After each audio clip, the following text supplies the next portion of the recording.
జయ గణేశ జై కొడత గణేశ జయములివ్వు బొజ్జ గణేశ. కెవ్వు కేకాయ నమః. శ్రీ గురుభ్యో నమః. వినాయకాయ నమః. విఘ్నరాజాయ నమః. వక్రతుండాయ నమః. ఏకదాంతాయ నమః. లంబోదరాయ. ఈరోజు వినాయక చవితి సందర్భంగా భక్తుల కోరిక మేరకు ప్రత్యేకంగా ఈ సందేహం కార్యక్రమం ఈ రోజు ఇప్పుడే మొదలు పెట్టడం జరిగింది. మరి కుప్పలు తెప్పలుగా వచ్చిన సందేహాల నుంచి ఒక సందేహం తీసుకొని విఘ్నేశ్వరుని తలుచుకొని మొదలెట్టరా కార్యక్రమాన్ని. గురుగారు ముందుగా నాదే సందేహం. అప్పుడే విఘ్నం మొదలెట్టావు.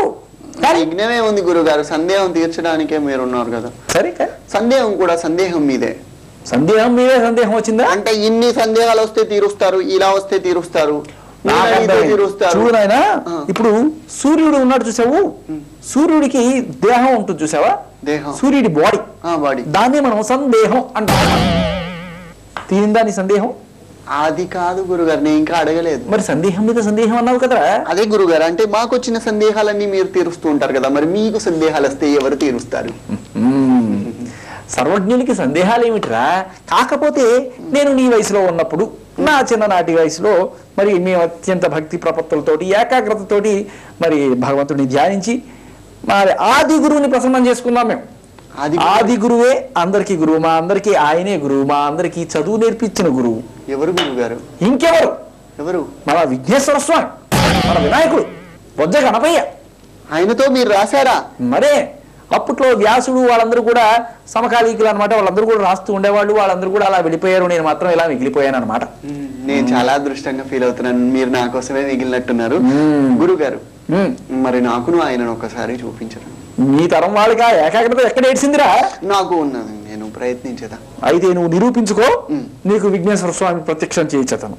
నీకు ఆ మధ్య కాలంలో ఉపదేశించి ఉన్నాను కదా శుక్లాంబరధరం, దాన్ని ఆలపించు. అత్యంత భక్తి శ్రద్ధలతో ఏకాగ్రతతో ఆలపించినచో నీకు వినాయకుని దర్శనం కలుగుతుంది. నేను నిరూపించుకునేదా.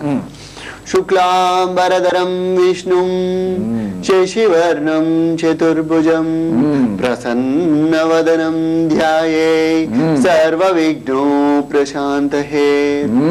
అగజ సర్వ విఘ్న ఉపశాంత, ఎటువంటి విఘ్నాలైనా పోగొట్టేస్తాడనమాట. సర్వ విఘ్న ఉపశాంతయే. అగజానన పద్మార్కం గజానన మహర్నిశం అనేకదంతాం భక్తానాం. అపచారం అపచారం అంటే గురుగారు, అనేక దంతానం అంటే ఇదిగోండి, అనేక దంతాలున్న భక్తులు, ఒక దంతమున్న ఆయన. ఒరే, అనేక దంతం భక్తానం ఏకంతం మాస్మహే అంటే అనేక దంతాల భక్తులు మేము, ఒకటే దంతం ఉన్న దేవుడు కొట్టానంటనా. అనేక దంతం భక్తానం, అనేక రకాలైన భక్తులం మేము, ఏకదంతం ఉన్న దేవుడు నువ్వు అని చెప్పి మనం ప్రార్థిస్తున్నాం అనమాట. అర్థమైందా? ఇప్పుడు చెప్పు.